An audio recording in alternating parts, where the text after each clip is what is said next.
Good day everyone! So for today's video ay tuturuan ko kayo paano gumawa ng online exam gamit ang Google Forms. Okay, so magsimula na tayo guys. I-click natin tong Google Forms. Yan. Tapos itong blank. Ito guys. So, before natin i-set up yung settings natin, lagyan muna natin to ng title. Ay, caps lock natin guys. Final exam. So, let's assume na final exam yung gagawin natin. Tapos, i-delete din natin yung section natin. Delete natin tong new. Okay, so, may kinapin ako kanina na description. So, ipipaste natin dito. Ayan. Tapos, iset up natin yung settings. Okay, so, click natin to. Third dot. Yes, naiiwan na natin to guys. Tapos, ito din. Tapos, ito din. Para, sa point value yan guys. Para makita nila yung kung magkano yung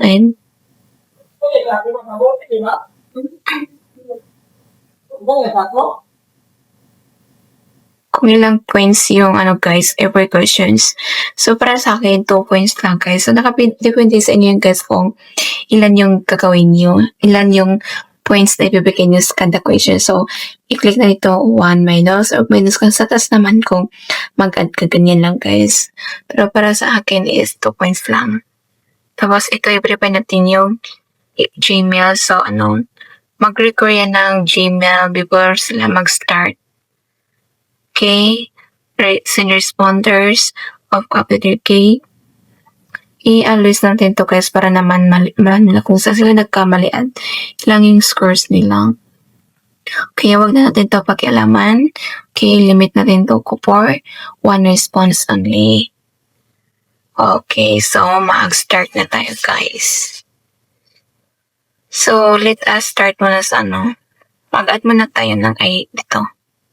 Mag-add muna tayo ng section guys. Tapos, ilagay natin dito is part 1. Multi-whole choice.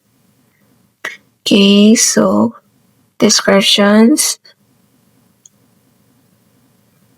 Choose the best answer. Okay. Alright, so magsimula na tayo. Click natin to. So ito, nakakano na ito guys. Multiple choice lang natin to. Tapos mag-add tayo ng questions. Okay.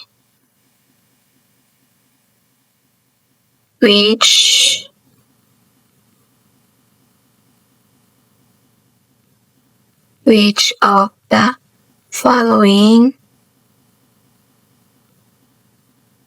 is considered the brain of the computer? Alright. Number 1. Nakalimutan ko maglagay ng numbers. Okay, so maglagay na tayo ng choices natin. CPU. So pag mag-add options kayo, guys, is i-click lang ninyo yung enter. Tapos hardware, letter V. Hardware. Click. Tapos C, keyboard, mouse.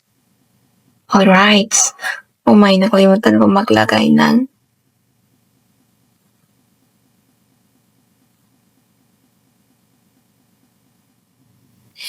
nag-hang na naman siya. Okay, so letter T. After that, maglagay tayo ng answer key.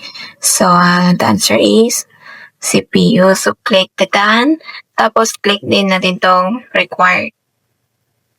So, mag-add naman tayo ng add another for the questions number 2. So, tatapusin ko muna to guys hanggang number 10, questions number 10. Kasi masyado na kasi tataas yung time recording natin kung i-record ko ba guys.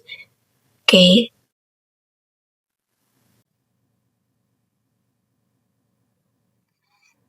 So, tapos na ako guys gumawa ng 10 questions of multiple choice. Naset up ko na rin yung answer nila. So, let's see nga. O, diba? Tapos na guys. Ayan. Ayan. So, ang gagawin na naman natin is true or false. So, section pala yung mag-add section tayo. Okay. Tapos, i-change natin ito. Part 2. True or false.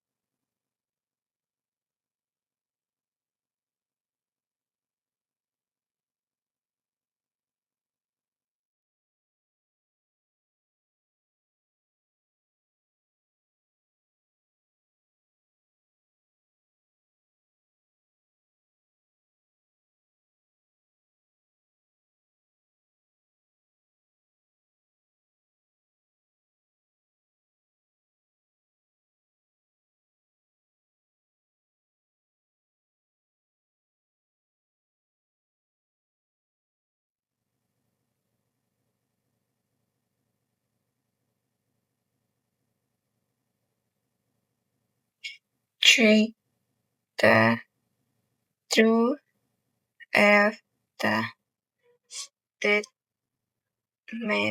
is correct and false if the statement is wrong.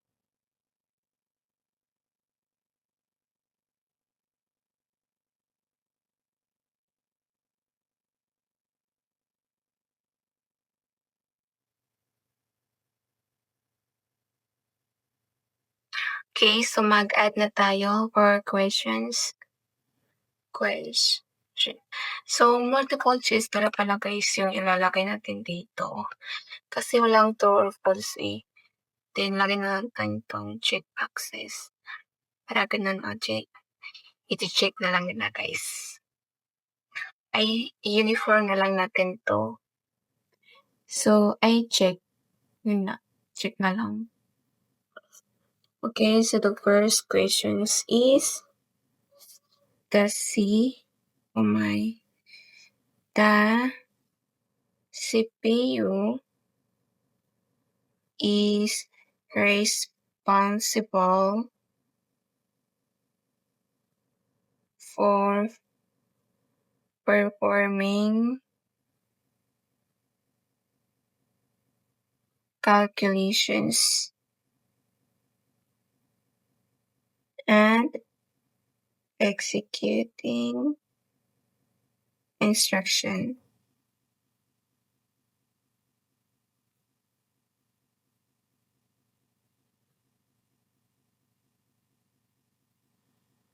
Okay, so, hala. Ba't dito ko nalagay? Hindi kami tapat siya ni yan. Maglagay lang tayo dito ng number 1. Okay, so options of either is it true or false. Yan. Tapos, i-set up na naman natin yung answer key niya. This true, yes. Then, correct. Tapos, required. Okay, so, Gahamon ako ng another 10 true or false. Okay?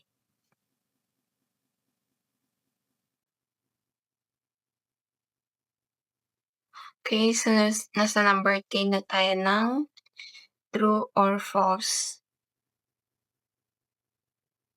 I can't be gone. Na, bakit?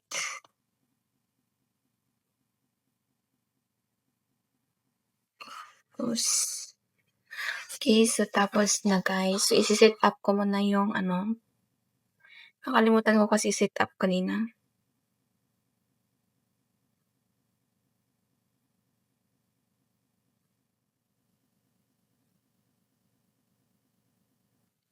Okay. It's a false. Tapos, click natin yung require.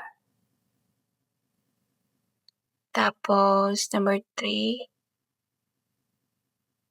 It's a false 10. Tapos, click require. Number 4.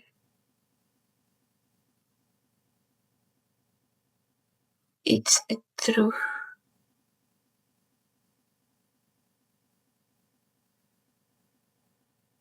Okay, number 5.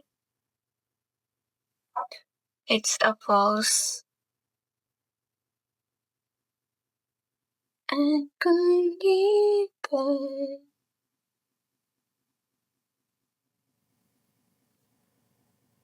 Number 6. It's the truth.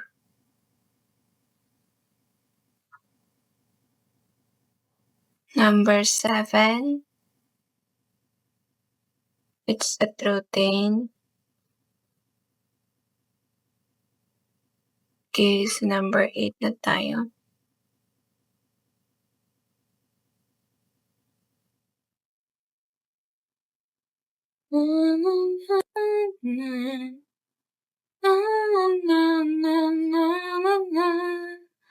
Number 9 is a false.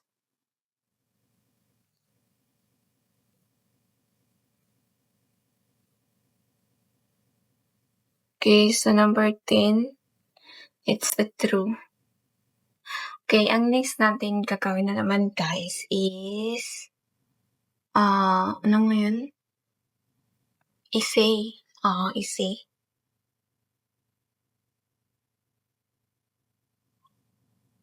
So, part 3 na to guys. Section of 4. Part 3. Essay. 5 items to guys.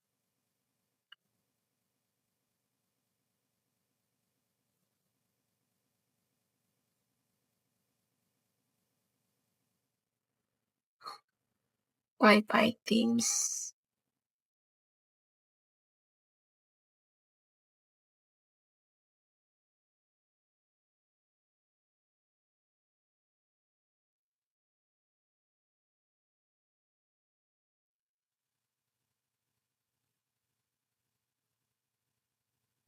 I guess.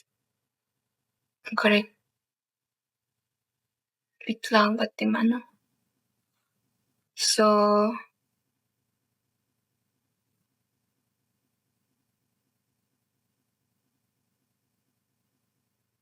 wait lang guys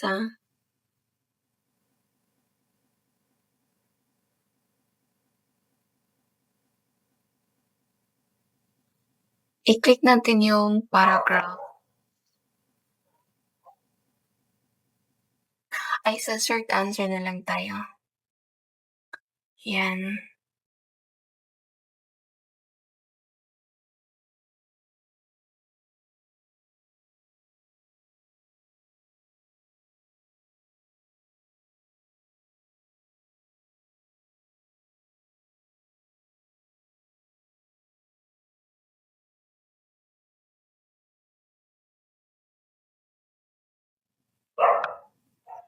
May ano ba yun? Yan.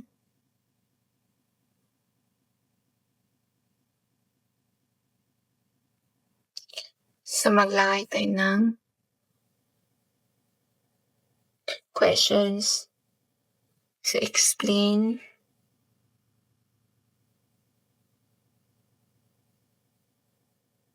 Explain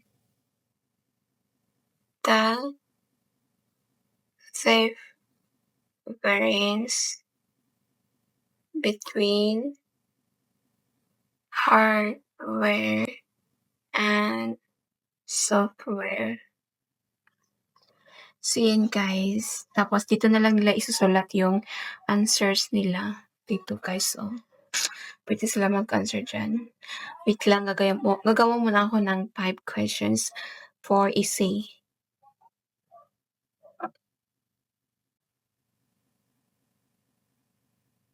Okay, so number 5 na tayo guys. Okay, tapos na lahat, I guess.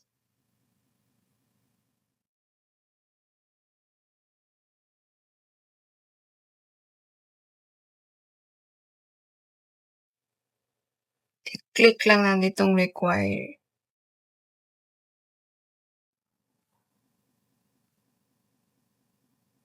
Click. Explain. So, hindi na pala ako maglalagay ng guys, answer key kasi easy lang naman to. So, may kanya-kanya silang opinion, di ba? So, parang lang. Okay, so tapos na to guys. Then, i-publish natin. Okay, iniwan with the link na lang. I-publish. I-short din na lang natin.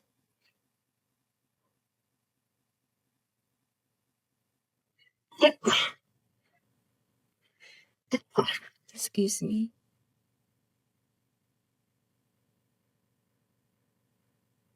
Okay, so copy.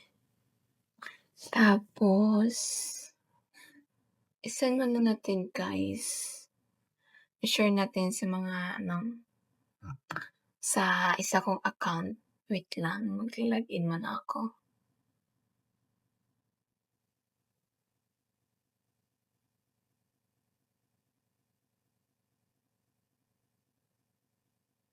Ay, dito pala yun. Ay, nakapi ko na pala to kanina guys, diba? Okay, so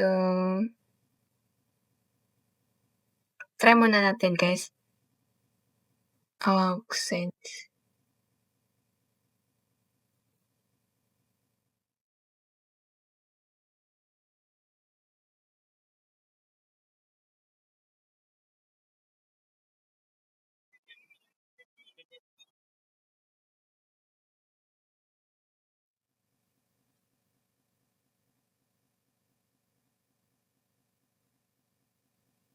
Tapos, later on, i-try natin to sagutan guys.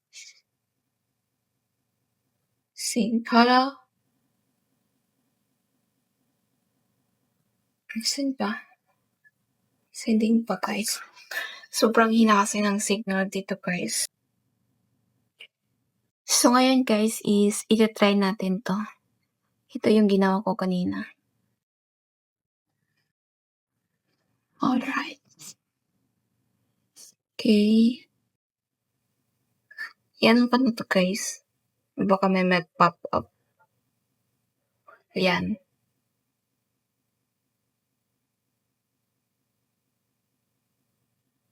Ito yung instruction.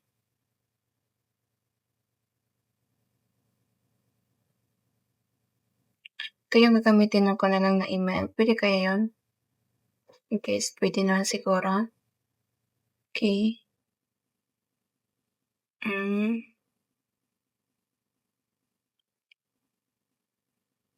CPU.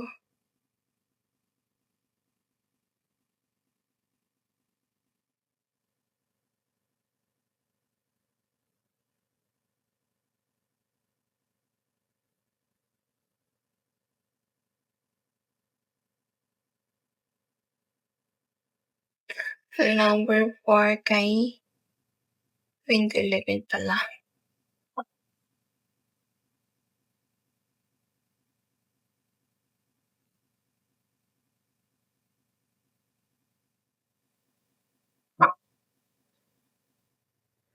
Number 7 kay Ankit. So number 8 is program. Tapos number 9 kay Ram. 10 letter V. Okay, next. Sa true or false na naman tayo. The CPU is responsible for, so it is true, 10 false, and true. Number 4, true, false. Number 6, 4, 7. So, mag-ano tayo ng wrong answer. Mag-answer muna tayo ng, sadayin natin yung wrong answer natin para malaman natin later kung makikita pa natin kung saan tayo nagkamali. Okay. Mag-ano lang tayo dito. Okay, so the next naman.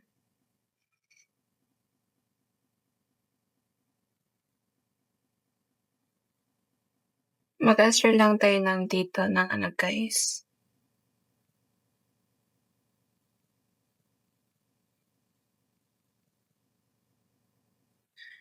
Okay.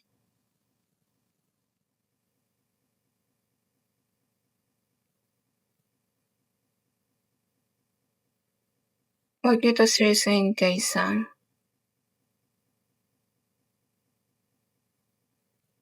Okay, submit. View score. Yan na guys. So your responses has been recorded. So tingnan natin yung score natin. Oh, 34/50. So tingnan natin kung saan tayo nagkamali. Correct? Correct din? Dito tayo nagkamali guys sa number 3. Sa number 17. Wala kasi akong ini-indicate na tamang sagot dito guys. So automatic yan So na-click.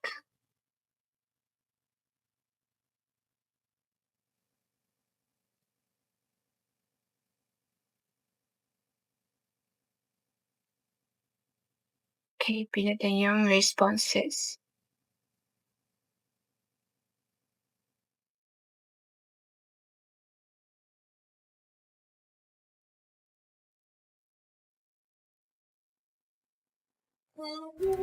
So, dito na nagtatapos ang ating online exam tutorial.